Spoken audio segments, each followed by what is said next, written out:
I worked with corporations like Walt Disney, Harley Davidson, NASA. Biggest thing that I do is help those companies automate. 80% of your business behind the scenes can be automated and you don't have to worry about it after you set it up. It's a game, right? It's like who can get out there the fastest with the best idea. Right. Because ideas are churning daily. All the software that you have, bring it together, make it work for you, not against you. Get rid of all the fear of tech and make that stuff work as part of your team with you.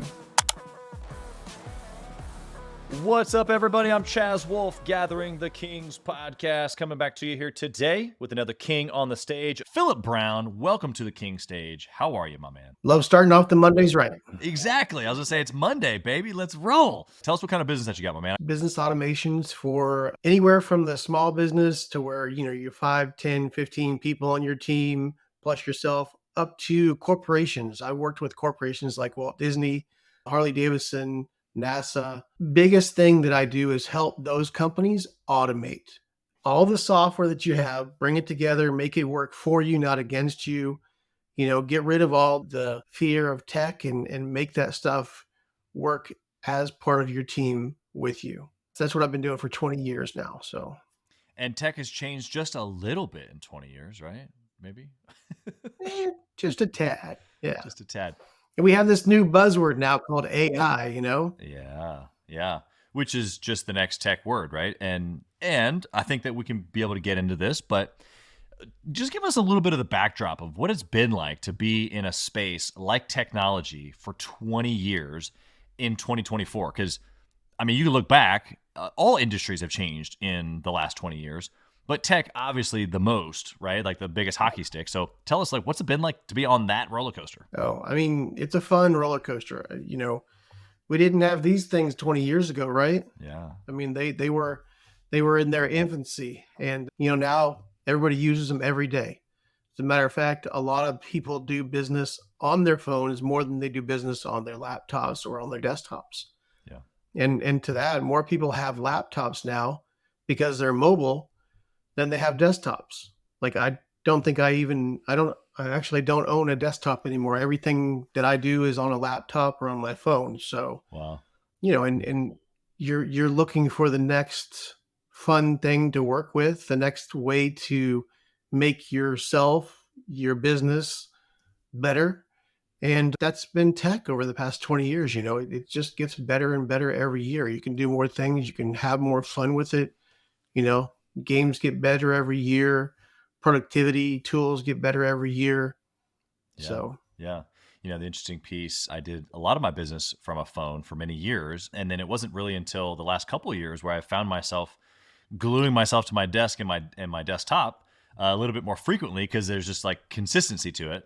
But I think you're 100% right. The power that sits right here in our hand can pretty much do anything I need, right? Oh, yeah.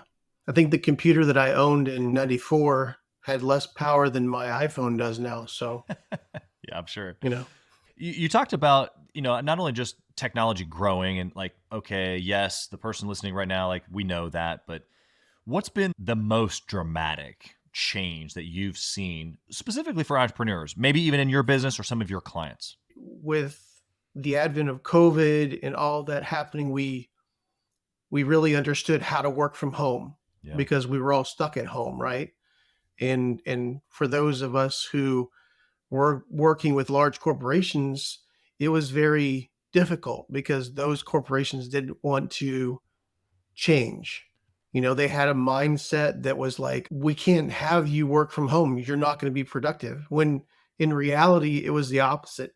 They found that most people, when they worked at home and had the tools that they needed, were more productive. And that is the same way with smaller companies. They're realizing that they have the ability now to build a virtual team and use those individuals that have the right skill set that may not be in their geographical location, but they can use those individuals from all over the world and have their company be efficient and more productive than if they had to do everything right there in their location. Yeah. That's been really the biggest thing that technology has really helped with over the past, 3 to 4 years is number one, the awareness and realization that can be done. And number two, actually doing it, Yeah. I think it's cool that you've brought this up because I've built multiple companies now remotely. And I still have a couple of companies, we've got a couple of retail franchises. Obviously, they can't do their work remotely. They have to go to the site and create things in the kitchen and sell them out of the front. But I run the business aspect of it remotely. I have multiple of those locations in different cities, and we meet virtually and talk from a business perspective. And even in a construction business, we've built a construction business over the last little bit of time, and almost everything that we can do virtually, other than the actual remodel happening at someone's house, is being done virtually. And I think that to your point, the leverage behind not only just the technology piece of it, but the flexibility, and then finding the right people and going, hey, look, this is what we can do. We can kind of mix and match and put the puzzle pieces together at a faster or a more efficient or fill in the blank rate, make it work for us, right? That's part of my enjoyment, is being able to make those things happen automatically for people, and going into companies like construction companies or brick and mortar storefronts, and helping them understand, hey, yes, you may have to serve the public right here from the storefront, but there's 80% of your business behind the scenes that can be automated, and you don't have to worry about it after you set it up. Yeah, we're going to get into automations because I know that's your specialty, and there's a lot of business owners listening right now that might be wondering, how can I use automations? They read the 4-hour work week and they want to they want to hit the go button and then go to the beach, which it's not exactly how it works, but I want to give some insights on that. Before we do that though, you've given us like the greatest maybe impact building teams and doing things virtually that technology has done. What do you think has been the hardest sticking point? Like for an entrepreneur, what's been the hardest thing for them to overcome as technology has developed? Well, I think there's an aversion to how fast it changes.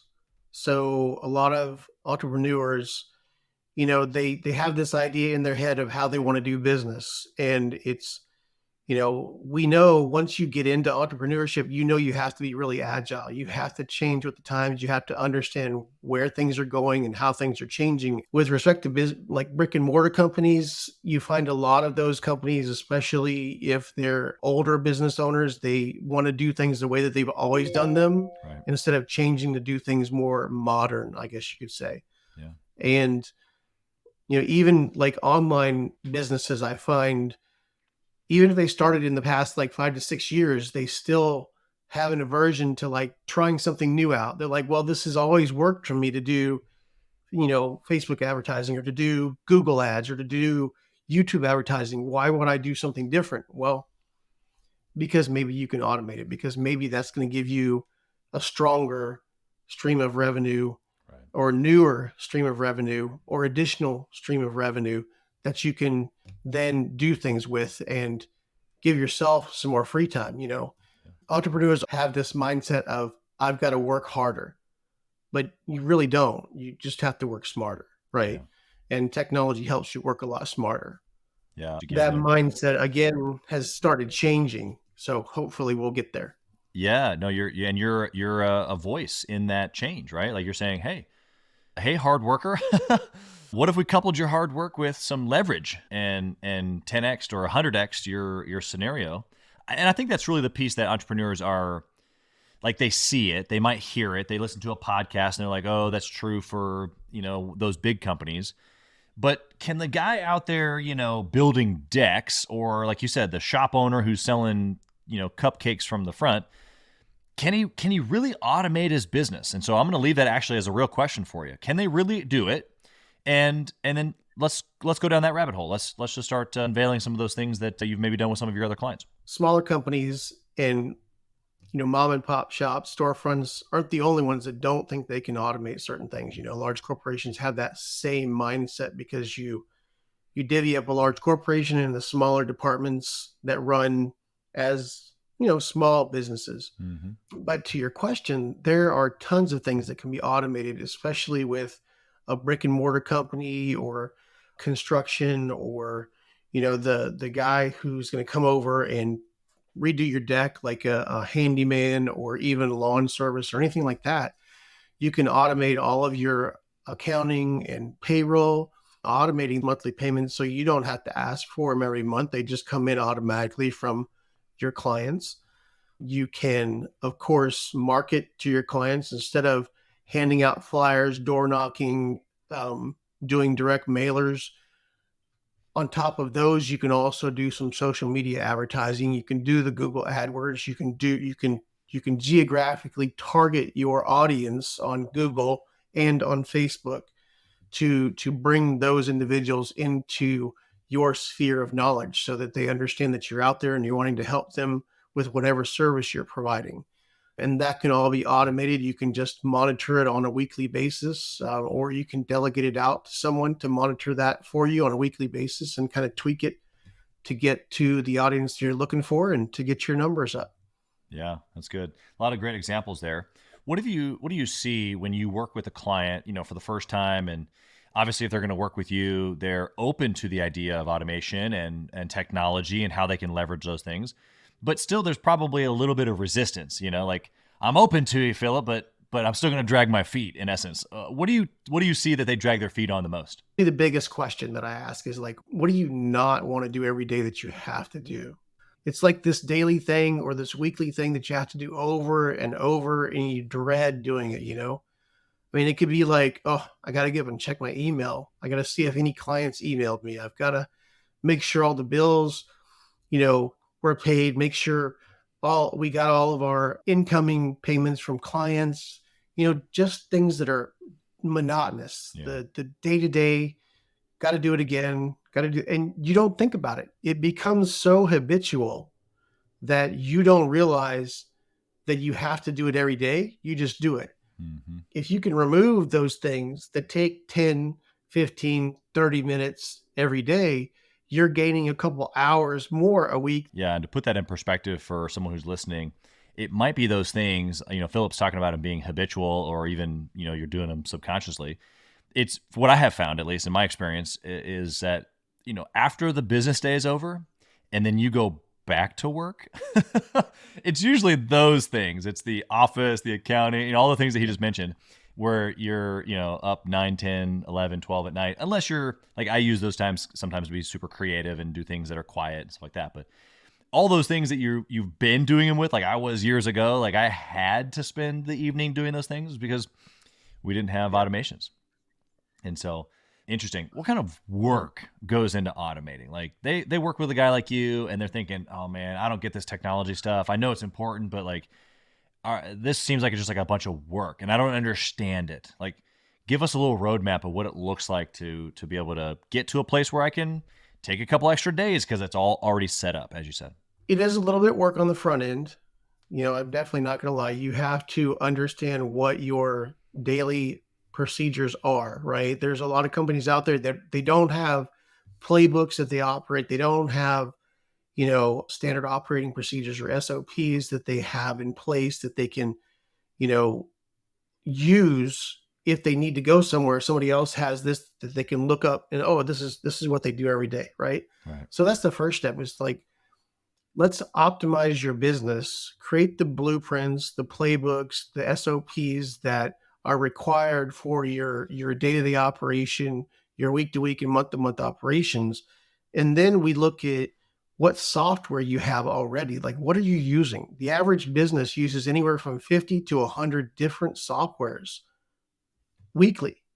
Crazy. And you don't realize you use that much every day, but you are. Most are, right? Unless you have a very, very simplified business that still operates with pen and paper and a little hand cash register, right? You're using a lot of software. And to take that software and make it work together is the next step. It's like, okay, you have a point of service or point of sale software, you have an accounting software, you have your banking specific software, whatever. Let's make it all work together so you don't have to touch it. You ring in a sale and it automatically goes to your accounting software and it automatically goes and registers with your bank, right? And that money is in and out and you don't have to pay attention to it. The only thing you have to do is take your cash and deposit it daily, weekly, however often you deposit it with the bank, right? Online, that becomes the even more automated process because you're not dealing with cash, right? So it just goes right in. and that's just one example. You have other areas of your business that once you figure out the procedures and the playbook, you can take the software you're already using. Even if you're a creative, you can automate some things. You really, some of those sticking points, it's really difficult to like, okay, what are my next set of topics that I want to talk about, right? Give me some examples. You can use things like Chat GPT, which is, that's the latest craze with helping people get ideas, right? And those spark ideas and they help eliminate something that you might spend an hour or 2 hours trying to think of something, like what am I going to write about? How do I get that point across to my audience? Instead, you can just ask one question and it gives you those ideas to really spark that creativity in you. And it saves time. It saves you 30 minutes, saves you an hour. So those are some quick examples of what you can do and how you can get started with that. And the biggest thing is knowing what you do. Some people go through and they don't really know what they do every day. They don't have those playbooks. They don't have those SOPs in place. And they never really thought about writing those down, right? They're like, well, I just always done it. So instead of just always doing it, write it down so it's out of your head and somebody else can always do it for you so you can spend your time elsewhere. Yeah, this is a topic of conversation inside of our mastermind group all the time, obviously, as people are growing their businesses and scaling, hiring, and you bump up against this, natural back and forth flow of, that person or themselves as the entrepreneur has always done it, like you said, and getting that out onto a piece of paper in a systematic form so that way someone can do it, but or technology can do it, right? Because when you have it's out of the entrepreneur's head, you can look at it and you go, okay, so who should do this? And that who might be a piece of technology. And we've just got a lot of options out there today. And so Right. I love that you said that the step one is really kind of getting it out onto paper, because then they can make a decision on going, okay, like I'm seeing my business in steps. Okay, good. I should own that. And Jeff should own that. And there's technology for that. And we can work through this piece by piece. And this is probably what you do, very pragmatically with your clients. Would you agree? Oh yeah, definitely. There's a lot of, go ahead. It's a process in creating those processes, right? You have to understand what you're doing in order to automate it. If you have children or if you worked with kids, you have to tell them what they need to do because oftentimes they don't know. They're off doing, imagination activities and you have to say, well, we got to get up, we got to eat breakfast, we got to go to school, we got to do our homework, we got to eat dinner, we got to go to bed, right?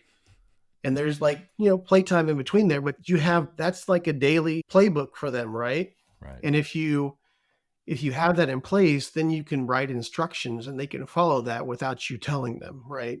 Yeah. So, and that's like what a computer does. I think of a computer as a child that has a fresh mind with nothing in it. And you just have to give it instructions on what to do. And now it's even better because with the artificial intelligence and ChatGPT, you can literally write the instructions in English. So you don't have to be a programmer and it will give you an answer, or it can even give you the playbook back of a set of instructions that it can then follow and do the things that you do on a daily basis. Hey, kings and queens, Chaz Wolfe. I want to talk to you about something that's super important to me. We put a lot of time and effort, we meaning myself and my team, into this podcast, into the content that goes out every single day. And if you have been getting any sort of value or insight from this, we want it to be able to reach other business owners too. So we would love if you would like, comment, share, leave a review, post, share again, all of the things on social media, on all the different platforms, or even on the podcast mediums of Apple and Spotify. We would love to be able to get our content into more hands, more entrepreneurs, so they can grow their business as quick as possible. Together, we are building a community of like-minded entrepreneurs who are committed to growing their businesses to new heights. So let's do this. Let's help each other.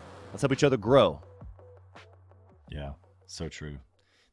Even down to, again, we've used construction here a couple different times, but you can use technology, ChatGPT as one of them, to even say, okay, like what are the steps of a bathroom remodel? And okay, and then you identify the steps. Okay, so in order to do this one particular step, what are the steps to that to complete it? And you can create checklists, and you can really just get nitty gritty with it. And for some personalities, that's kind of fun, and you get down. Most entrepreneurs they don't find that to be fun, but that's why they get with guys like you, because you can help them with that. I want to switch it over to your background just a little bit here, because obviously you've decades of experience and you've been successful.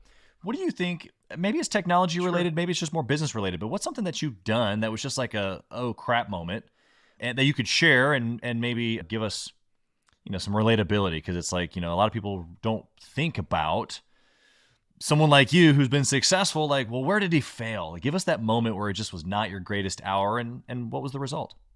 What'd you learn? Oh, wow. Failure stories. So many. I truly believe that you don't understand what success is for you until you failed. So you really have to fail to get there, right? Yeah.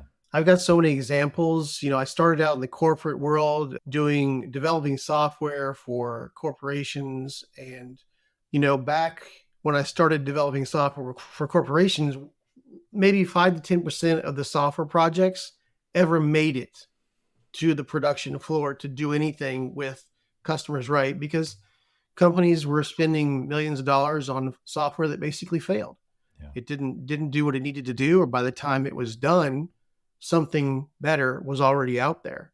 Some of the specific examples for me personally is, working with one large corporate client. We were developing processes and software, and once we got this, it was a project management software, basically software that like managed all their project from beginning to end.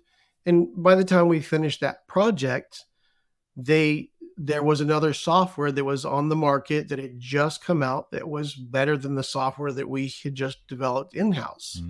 So the team collectively decided to purchase that software and just kind of configure it to our current processes, and basically ditch the software we had been developing for a year. I put that out there as a failure example, but it's just a learning example, right? Your failures are just learning blocks that you build on, because what we learned there is the way that we went to market with that software was not fast enough.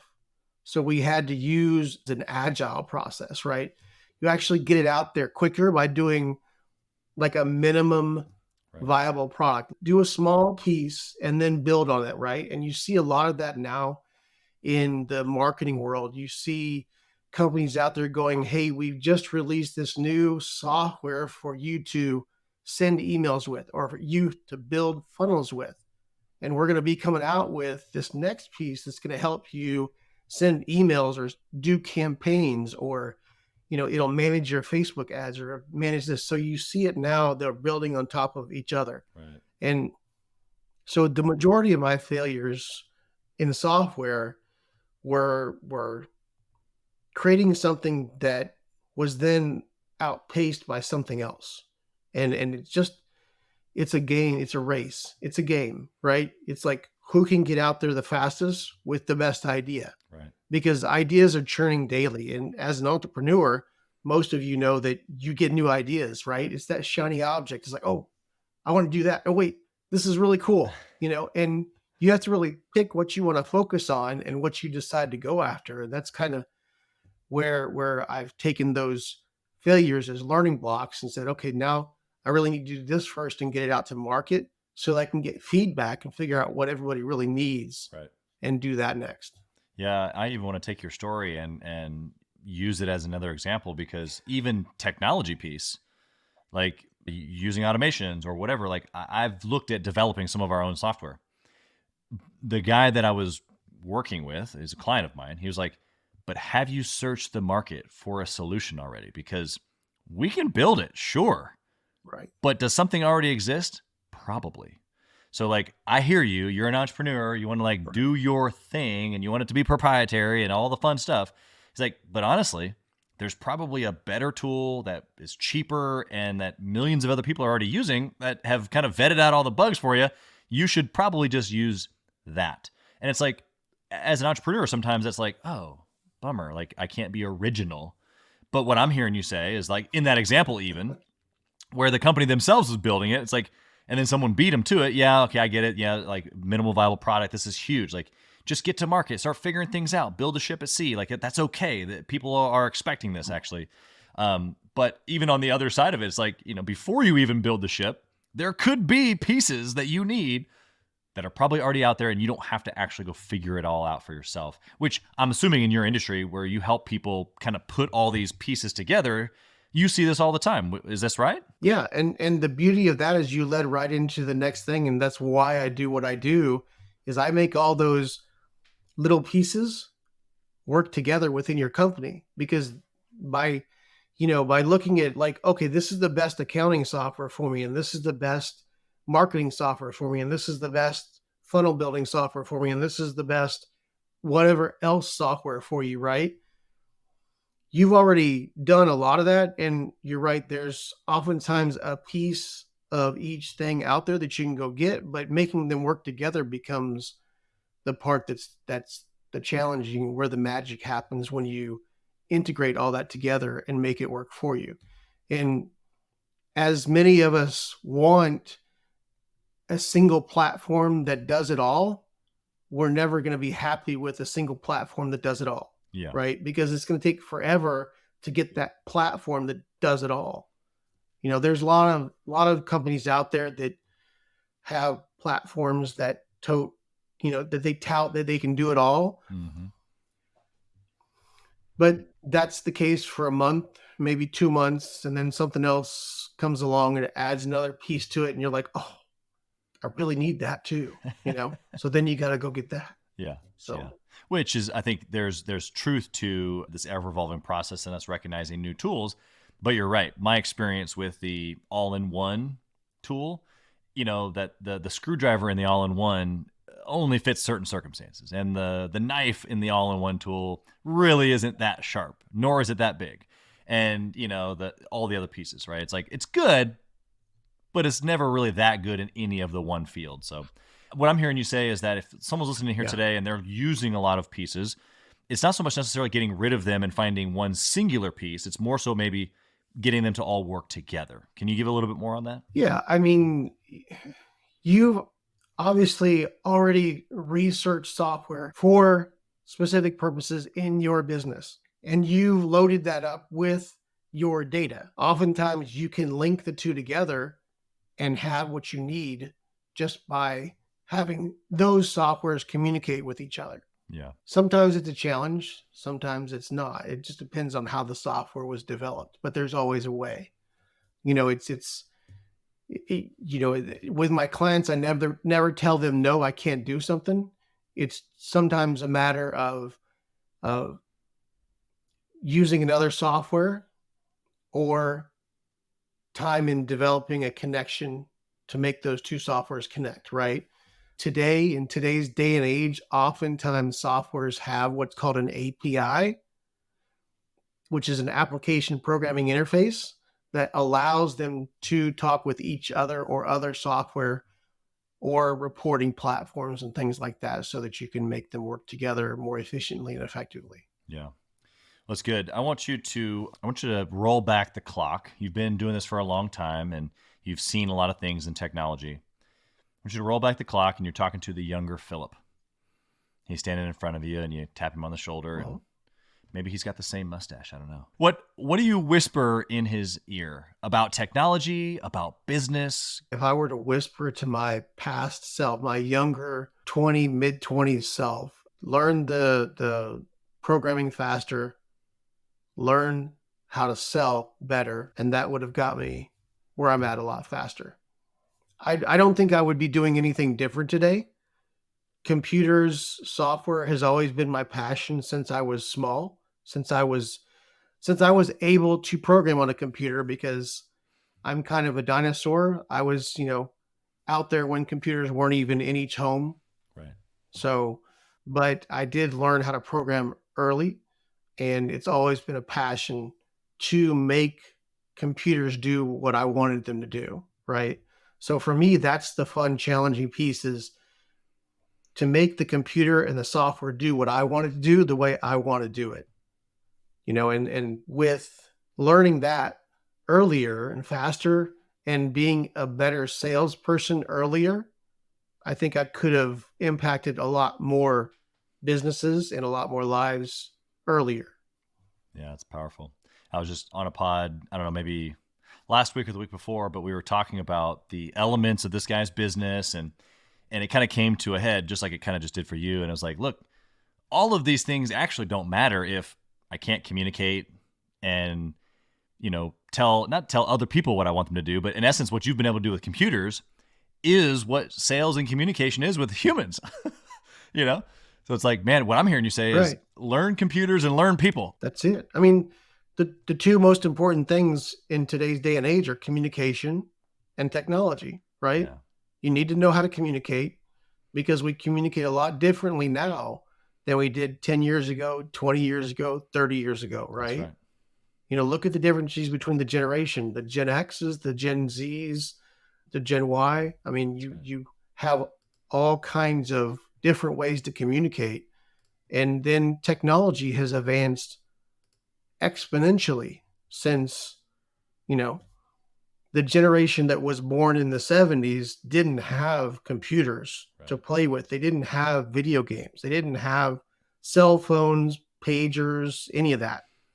Now, fast forward, and you have all of that. You have the Dick Tracy phone on your wrist, right? If you remember Dick Tracy from way back when, he was the communicator. Yeah. But now it's real. You have a lot of things that we saw in science fiction as kids in the 70s and 80s that is real today. So it's just going so fast with technology, and you have to understand how to communicate well, because technology has given us hundreds of different ways to communicate. Email, text message, video message, live video phones. I mean, you can communicate with people all over the world. You don't have to write a letter and wait a month for it to get to somebody across the globe and then another month for it to get back, right? It happens right now. You can message with them. You can use, WhatsApp or text message or email, and you're instantly connected. Yeah, that's huge. It's huge. Well, you have a unique perspective being in technology for so long, but I think you were able to deliver it today in an understandable way. In all seriousness, I see a lot of entrepreneurs every single day doing the manual thing. And I'm not talking about manual labor. I'm talking about just the manual, leverage. We've been talking about this whole show. Yeah.